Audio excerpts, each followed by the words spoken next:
하나님은 베드로와 고넬료를 각각 따로 준비시키셨습니다. 베드로에게 하나님은 환상 중에 고넬료를 만나러 가라 라고 말씀하셨어요. 고넬료에게는 천사를 보내 이 요빠에 있는 베드로를 초대하라 라는 말씀을 전하셨습니다. 베드로와 고넬료는 서로 모르는 사이였는데 전혀 알지 못하는 두 사람이 각각 하나님의 음성을 듣고 만나게 된 것이죠. 만나니까 놀라운 일이 일어났습니다. 베드로에게는 이전에 있었던 그 환상의 뜻이 무엇이었는지 이 깨달음이 왔어요. 환상 중에 하늘에서 광주리가 내려오는데 거기에 부정한 음식이 가득 담겨 있었어요. 먹으라 하나님이 말씀하셨는데 베드로는 끝까지 먹지 않았습니다. 하나님이 말씀하십니다. 하나님께서 내가 깨끗하게 하신 것을 속되다고 하지 말라. 이 환상이 3번이나 반복이 되었습니다. 그 당시에는 베드로가 무슨 뜻인지 몰랐으나 고넬료를 만나고 나서 하나님이 이방인들에게도 복음을 전하기를 원하시는구나 이렇게 깨닫게 되었습니다. 사실 이거는 엄청난 사고의 변혁이었어요. 하나님의 사랑과 이 복음의 대상이 유대인만이 아니라 온 이방 땅에 이른다라는 그런 패러다임의 변화라고 할 수 있습니다. 고넬료는 어땠나요? 고넬료는 하나님의 음성을 듣고 순종했습니다. 그리고 베드로를 만났을 때 그를 통해 말씀하시는 하나님의 뜻을 듣기를 원했습니다. 사도행전 10장 33절 말씀 보면 이렇게 이야기합니다. 내가 곧 당신에게 사람을 보내었는데 오셨으니 잘하였나이다. 이제 우리는 주께서 당신에게 명하신 모든 것을 듣고자 하여 다 하나님 앞에 있나이다. 아멘. 그러니까 하나님의 뜻을 따라 순종하여 움직이고 그리고 하나님의 음성에 귀를 기울였을 때 고넬료는 극적인 성령 체험을 하게 됩니다. 고넬료와 그의 가족과 그와 함께 있던 모든 이들이 강력한 성령의 기름 부으심을 받게 되었던 거죠. 그가 이방인으로서 또 로마, 유대를 다스리는 로마의 군대 간부로서 하나님을 믿는 게 쉬운 일은 아니었습니다. 하지만 그가 하나님을 만나고 신앙을 가지고 더불어 성령 체험을 할 수 있었던 이유가 바로 듣고자 했기 때문입니다. 이렇게 하나님의 계획 아래서 준비된 두 사람이 이제 만나게 되니까 놀라운 기적이 일어나게 됐던 거죠. 베드로에게 있어서는 그의 신앙의 고정관념이 깨어지게 되었습니다. 그러자 어떻게 됐냐면 사역의 지경이 무한대로 넓어지게 되었어요. 그전에는 유대인에게 복음 전하려고 했는데 이제 유대인 외의 모든 이방인들에게도 복음 전할 수 있게 되었던 거죠. 고넬료는 하나님의 말씀에 순종하고 그분의 음성을 듣길 원하자 놀라운 성령의 역사를 체험하게 되었습니다. 하나님은 이 둘을 오래전부터 계획하시고 준비시키셔 그리고 이 만남을 통해서 예루살렘 교회 공동체의 인식까지 변화될 수 있도록 했어요. 유대인 선교에서 이방인 선교로 확장이 되고 그리고 이방인도 세례를 받을 수 있게 되는 놀라운 하나님의 크신 사랑을 공동체가 알게 된 것입니다. 오늘 본문에서도 바울과 루디아 이 두 사람이 극적으로 만나게 됩니다. 이 두 사람을 하기 위해 하나님은 미리 계획을 하셨어요. 바울이 아시아 여러 지역에서 복음을 전하는데 성령의 이끄심이 있었습니다. 바울은 의지대로 이쪽으로 가고자 했지만 성령께서 그렇게 내버려 두시지 않았습니다. 내가 가고 싶다고 가지는 게 아니었어요. 바울이 비두니아라는 지역으로 가고 싶었는데 예수의 영이 허락하지를 않았습니다. 밤의 환상 속에 마게도냐로 와서 우리를 도우라 라는 음성을 듣게 됐고요. 바울은 그 음성을 따라 그쪽으로 가기로 결정을 했습니다.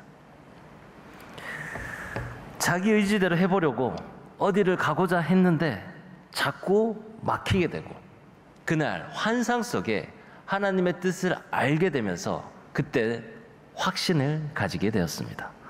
오늘 10절 말씀 이렇게 이야기합니다. 함께 한번 읽어볼까요? 시작. 바울이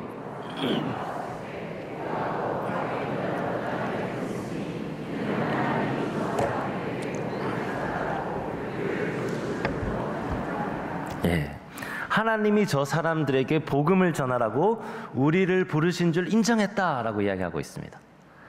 베드로도 고넬료도 바울도 공통점이 있었는데요. 그게 바로 하나님의 부르심, 하나님의 사인을 받았다라는 겁니다.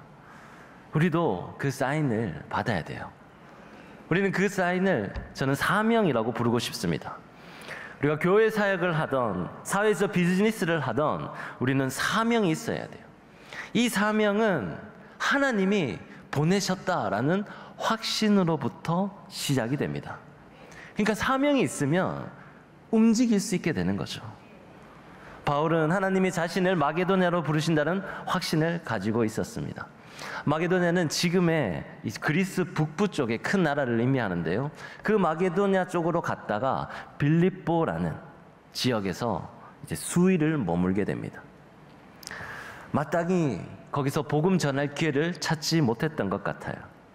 그러다가 수일을 보내다가 안식일이 되었습니다. 바울이 함께한 자들과 기도할 곳을 찾다가 우연히 한 무리의 여성들을 발견하게 되는데요. 바로 그들은 강가에서 만났다라고 성경 기록하고 있습니다. 강가가 이 여성들에게 어떤 의미였을까요? 그 당시 그곳은 이 남성들을 피해서 여성들끼리 막 재밌는 수다를 나눌 수 있는 그런 여성들만의 공간이었을 겁니다. 제가 어떤 종군 기자의 회고록을 봤었는데요. 이 아프가니스탄 종군 기자 이야기했습니다. 여성들이 멀리서 물을 길러 오는 것을 이제 이 미군들이 보고 힘들겠다 싶어서 마을에다가 우물을 파준 거예요. 그런데 이상하게 좀 시간이 지나면 그 우물에 폭탄 테러가 일어나는 거예요. 텔레반이 이 우물을 이제 미군이 파줬으니까 못 쓰게 하려고 했다고 처음엔 생각을 했습니다. 그런데 그게 몇 차례 반복이 된 후에 나중에 알고 보니 여성들이 스스로 거기에 수류탄을 던진 거예요. 왜 그랬을까? 남자들을 피해서 강가에 가서 여성들끼리 이야기 나누는 그 재미로 살고 있었는데 우물을 여기 마을에 두니까 그걸 못하는 거예요. 그래서 여성들이 스스로 우물을 폭파했다라는 그런 회고록을 봤습니다. 아마 오늘 성경 속 시대의 분위기도 마찬가지지 않았을까 싶습니다. 여성들은 대우를 받지 못했고 자기들끼리 편하게 얘기하기 위해 자연스럽게 이 강가 빨래터에 모이게 되죠. 남성들이 거기서 함부로 어울릴 수 있었을까요? 쉽지 않았을 겁니다. 하지만 바울은 지금이 기회다. 그동안 수위를 기다렸는데 복음 전할 기회를 찾지 못했는데 이 여성들에게는 꼭 복음을 전하리라 이렇게 생각을 했을 겁니다. 요즘 제가 우리 기쁨의 교회를 보면 참 감사하게 생각하는 게 우리 성도님들이 자발적으로 전도에 힘을 쓰고 있다라는 겁니다. 청년들은 토요일마다 저기 영일대 바다에 나가서 찬양 버스킹을 합니다. 전도부는 요일별로 매 팀원들이 밖에 나가서 전도를 하십니다. 그리고 가족 순에서도 함께 마음을 모아 찬양을 하기도 하고 또 복지관에 찾아가서 어르신들에게 선물을 드리기도 합니다. 어떤 팀들은 저기 멀리 도청까지 가셔서 그 어르신들 가가호호 방문하면서 성탄절날 선물을 드리고 복음을 전하는 그런 것도 봤습니다. 이 모든 거를 누가 시켜서 아니라 자발적으로 하고 계신 거죠. 특별히 요즘은 예수다방을 통해서 이 불신자나 이 초신자를 초청해서 우리의 간증을 하면서 복음을 전하는데 각 부서에서 자발적으로 적극적으로 하고 계시고 그 모임을 통해서 하나님이 전도의 열매들을 많이 맺게 해주신 것을 경험하고 있습니다. 할렐루야. 이 주님 사랑하는 마음으로 사명감을 가지고 그 상황과 대상에 맞게 다양한 방식으로 복음을 증거하고자 이 생활 선교를 하고자 노력하니 주님께서 자연스럽게 열매를 맺게 해주시는 줄 믿습니다. 이 전도하기 어려운 시기에 기쁨의 교회 온 성도님들이 이런 자발적으로 한다는 소식들이 들린다는 게 얼마나 감사하고 기쁜지 모르겠습니다. 바울도 이런 간절한 마음으로 이 여인들에게 복음을 전하기 시작했습니다. 자, 이제 루디아의 관점에서 한번 살펴보겠습니다. 루디아는요, 두아디라에 살고 있는 자색 옷감을 판매하는 여성 사업가였어요. 루디아가 살고 있는 두아디라 성은요, 전통적으로 염색이나 의복 이런 제조업을 중심으로 하는 성이었다고 합니다. 특히 자주색 염료로 유명했다라고 합니다. 근데 그 당시 자주색 염료는 아무나 쓸 수 없었어요. 그래서 자주색 옷감은 로마의 군인이나 귀족들만 입고 살 수 있는 그런 어떤 인기 풍문이었습니다. 그러니까 그 당시 색을 낼 수 있는 기술이 발전되어 있지 않았는데 곱고 이쁜 색을 낸 옷은 상당히 비쌌겠죠. 그런 옷감을 이제 루디아가 지역을 오가면서 판매를 했던 거예요. 그러니까 이 나라와 나라를 건너가면서 도시와 도시를 다니면서 그런 비싼 옷을 판매를 했던 겁니다. 그래서 상당한 재산을 소유하고 있었던 여성 사업가다라고 할 수 있어요. 그리고 그가 회심한 후에, 이 바울을 만나고 난 후에 무엇을 했냐면 그의 집안 사람에게 모두 복음을 전했다라고 이야기하고 있습니다. 또 자기 혼자 결정으로 바울 일행들을 다 자기 집으로 모셔와서 집에 유숙하게 했다라고 이야기하고 있어요. 그러니까 여성인데 자기 혼자 결정해서 자기 집에 많은 사람들을 불러 모았다는 거죠. 그런 것들 봤을 때 가정 내에서도 상당한 권위와 신뢰를 가지고 있는 여성이었다라고 추측할 수 있습니다. 우리는 사회에 각자 영향력을 가진 사람들입니다. 사업체를 운영하면 직원들을 두게 되지요. 아까 이신욱 집사님 간증처럼 어떻게 다뤄야 할지 그 인사 문제가 늘 고민입니다. 지난번 킹덤 비즈니스의 이론과 실제 특강에서 한 선교사님의 이야기가 간증이 기억에 남는데요. 중국에서 비즈니스 선교를 하려니 너무 힘들었다라고 말씀하셨습니다. 비즈니스를 하려니 선교가 안 되고 선교를 하려니 비즈니스가 안 되더라라는 고백을 하셨어요. 이 일을 열심히 시키니까 교회에 안 나오고 교회에 전도를 했더니 이제 일을 열심히 안 하는 거죠. 이상한 현상이 발견되었다고 합니다. 그래서 이 기업도 비즈니스 선교의 패러다임을 바꾸는데 오랜 시간이 걸렸다라고 이야기했어요. 아마 지금 사업을 하시는 우리 성도님들도 같은 고민을 하고 계실 겁니다. 직원들이 내 마음 뜻대로 안 됐을 때, 이 비즈니스가 내 뜻대로 잘 되지 않았을 때, 이런 상황에서 우리는 루디아의 모습을 배울 필요가 있습니다. 루디아가 한 행동이 무엇이었을까요? 우리 사도행전 16장 15절 말씀 함께 한번 읽어보겠습니다. 시작. 그와 그 집이 다 세례를 받고 우리에게 청하여 이르되 만일 나를 주 믿는 자로 알거든 내 집에 들어와 유하라 하고 강건하여 머물게 하니라. 아멘.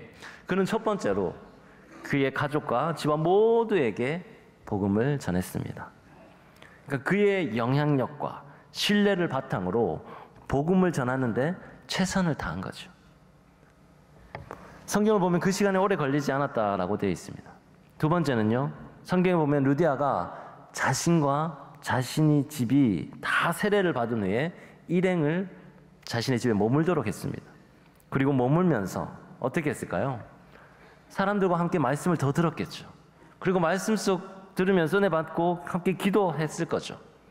근데 이게 무슨 뜻이냐면, 어떤 의미냐면, 루디아가 자신의 집을 오픈하면서 이제 유럽 최초로 교회가 세워지게 된 것입니다. 루디아는 복음 앞에 자신 마음의 문을 여서 자기가 구원을 받고 가족들까지 구원을 받았을 뿐만 아니라 여기서 더 나아가서 자신의 집이 복음 전파의 거점이 되는 축복을 누리게 되었다라는 겁니다. 저는 오늘 여러분에게 이 거점이란 단어에 초점을 두고 싶습니다. 루디아 한 사람을 통해서 복음 전파가 시작되는 거점이 만들어졌어요. 그래서 루디아는 유럽 최초의 기독교인이 되었고요. 그가 자신의 집을 내어줘서 사람들을 머물게 하면서 유럽 최초의 교회가 세워지는 발판이 되게 만들었습니다. 그리고 그 모임은 훗날 빌립보 교회라는 교회 탄생이 돼요. 한 사람의, 한 여성 사업가의 결단과 헌신, 이게 바로 이 바울이 그렇게 열심히 복음을 전했는데도 잘 안 되다가 이제 이 루디아를 통해서 드디어 유럽 최초의 교회가 세워지도록 만들게 됐다라는 겁니다. 저희는 지금 계속해서 기쁨의견 일본 선교를 하고 있습니다. 3곳의 거점을 지금 컨택하고 계속 관계를 이어가고 있습니다. 한 곳은요, 김태정 선교사님이 계신 도쿠시마, 또 다른 곳은 안재현 선교사님이 계신 치바현, 그리고 마지막 한 곳이 스즈키 미오 선교사님이 계신 이와누마라는 곳입니다. 저희 청년부는 이와누마 채플을 지속해서 선교하고 있는데요, 이번 여름에 3번째 선교를 준비하고 있습니다. 선교의 메인 사역이 이 교류회예요. 한일 문화 교류입니다. 한일 간의 유대를 다지고 그리고 그쪽 지역 발전을 돕기 위해 이런 교류회를 하는데요, 제가 첫 번째 방문하고 2번째 방문을 했더니 이 지역 신문사 그리고 요미우리 신문사에까지 취재를 하러 나왔습니다. 한국인들이 도대체 여길 왜 오냐, 왜 이렇게 많은 사람들이, 그리고 청년들이 이곳에 오냐, 궁금했던 거죠. 그럼 그 사무국 앞에 유리창에 보면 이 요미우리 신문사에서 신문 그 기사가 난 게 이렇게 스크랩되어 있으니까 관심 있으신 분들 꼭 한번 읽어보시기 바랍니다. 기쁨의 교회 일본 선교는 목표는 뭐냐? 그냥 일회성 단기 선교가 아닙니다. 일본 복음 전파의 거점이 되는 곳을 찾는 데 목적이 있어요. 루디아 같은 단 한 사람 덕분에 빌립보 교회가 세워지고 유럽 선교가 계속 될 수 있었던 것처럼 일본에도 그런 거점이 일어나기를 간절히 소망합니다. 우리가 그 한 사람이 될 수 있는 거예요. 여러분이 일본 선교든 지역 선교든 다른 나라 선교든 최초의 단 한 사람, 시작을 여러분이 그 주인공이 될 수 있습니다. 바울은요, 환상 속에 하나님의 부르신 그 사명을 가지게 되었고 그 사명으로 행동을 했어요. 루디아도 하나님의 말씀에 귀를 기울이고 하나님 말씀을 듣고자 하니까 마음문이 열리게 되었습니다.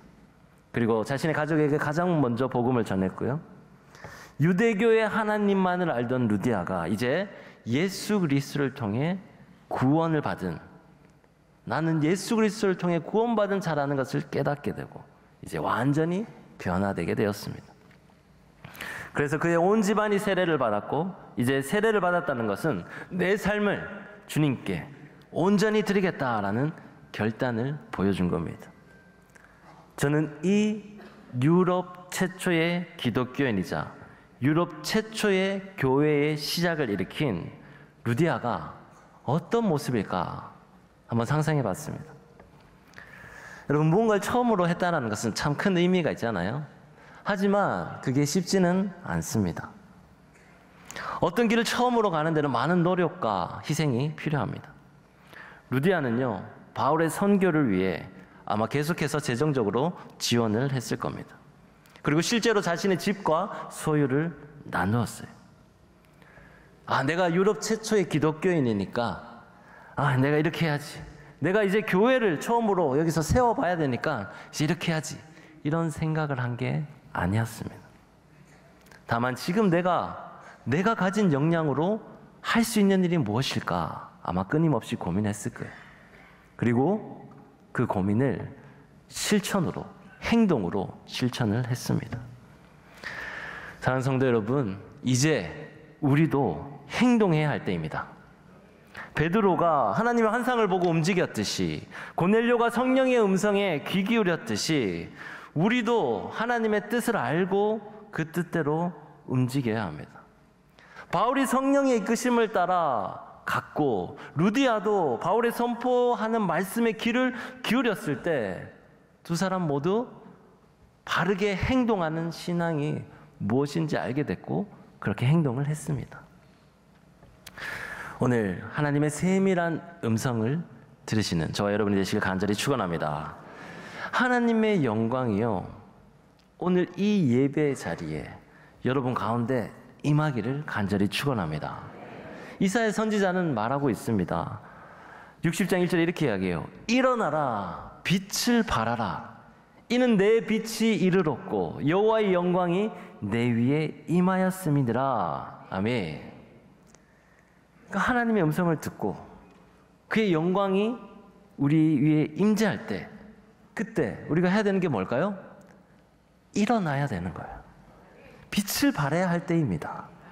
세상의 빛이 되고 복음의 증거자가 이제 우리가 되어야 해요. 왜냐하면 하나님의 영광 임재를 우리는 매일매일 매 순간순간 이 예배 자리에서 느끼고 체험하고 있기 때문입니다. 일어나라, 빛을 발하라. 이는 내 빛이 이르렀고 여호와 영광이 내 위에 임하였습니다. 우리의 주님의 영광이 임하였다는 그 증거는 이제 일어나서 빛을 발하는 거죠. 하나님은 크고 위대한 분이십니다. 그래서 자신의 계획을 완성시키는 이 퍼즐을 만들고 계셔요. 근데 이 퍼즐은 너무나 크고 복잡해서 우리 인간의 머리로 이해할 수는 없습니다. 하지만 우리가 그 조각들을 볼 수는 있어요. 그 퍼즐의 두 조각이 오늘 본문에서는 바울과 루디아였습니다. 바울과 루디아가 만났을 때, 그 조각의 퍼즐이 탁 맞아 떨어졌을 때 놀라운 하나님의 은혜가 임하게 되었습니다. 만약 바울이 성령의 음성을 따르지 않고 마게도냐로 가지 않았다면 어떻게 되었을까요? 루디아가 하나님을 애초에 알고자 하지도 않고 바울의 말에 귀를 기울이지 않았었다면 어떻게 되었을까요? 바울은 아마 복음 증거에 계속 실패했을 겁니다. 계속 재정의 어려움으로 허덕였을 거예요. 루디아는 그냥 평생 자색 옷감 장수로만 살게 되었을 겁니다. 하지만 이 두 사람, 이 둘이 만나게 되고 퍼즐이 맞춰지자 바울은 유럽 선교를 계속할 수 있는 공간도 얻고 재정적인 후원도 얻게 됐어요. 루디아는 자신의 사업을 통해 하나님 나라의 선교에 평생을 힘쓸 수 있었습니다. 두 사람이 만나자 두 사람이 지금까지 열심히 살았지만 또 완전히 새로운 삶의 방향으로 하나님께서 이끌어 주시는 거죠. 그래서 사랑하는 여러분, 우리는 하나님의 음성에 따라 움직이고 그리고 그렇게 서로 만나서 합력하는 사역이 중요합니다. 교회에는 많은 부서와 팀이 있습니다. 우리는 그리스도를 머리로 하는 한 몸 된 지체예요.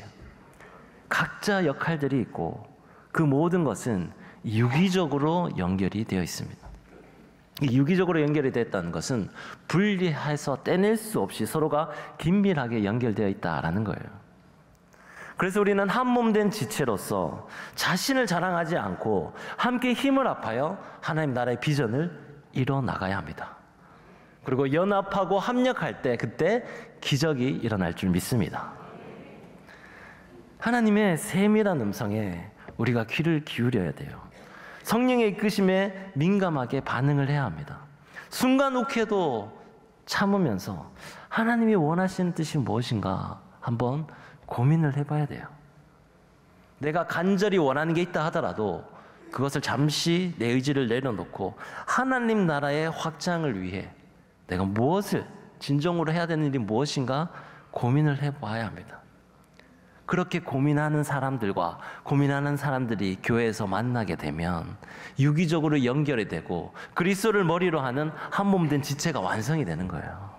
그러면 그들이 하는 일들은 무엇이든 하나님을 기쁘게 하고 그들이 하는 사역들은 분명히 놀라운 기적을 일으키게 될 줄 믿습니다. 바울은요, 세밀한 음성을 듣고 하나님이 저 사람들에게 복음을 전하라고 우리를 부르셨다, 이 확신을 가졌어요.